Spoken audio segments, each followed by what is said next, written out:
ازيكم؟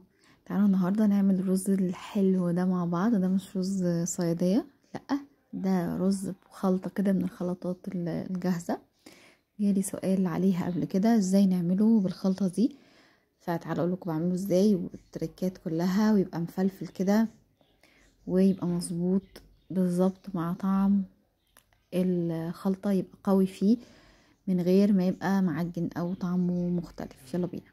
اول حاجه معايا هنا رز، ومعايا الخلطه بتاعت ميلرز دي بتكفي لكوبايتين من الرز. تمام. اول حاجه بعملها بسخن الحله، وبعدين بنزل بالزيت، الزيت مش سمنه. تمام. وبعدين بنزل بالرز.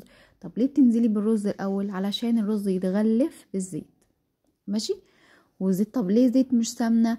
لان الزيت هيخليه مفلفل اكتر من السمنه. بعدين بفتح باكت البهارات دي وبنزل بيها. دي بهارات اللحمه، ده بيبقى لونها غامق ويبقى طعمها كده.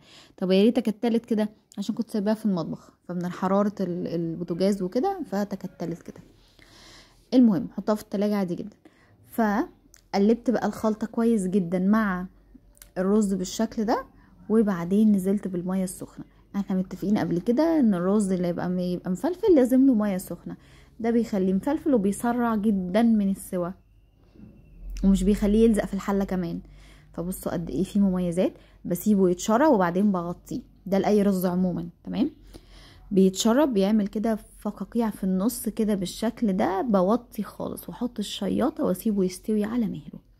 بصوا قد ايه ان هو مفلفل وجميل، وطعمه يا جماعه في منتهى اللذاذه. قدموه بقى زي ما انتوا عايزين براحتكم خالص.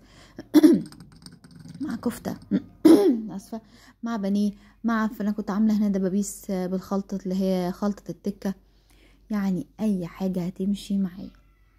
حلو جدا.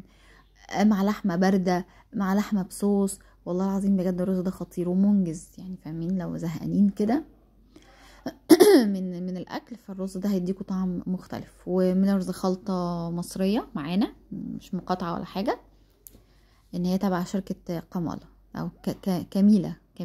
فباي باي.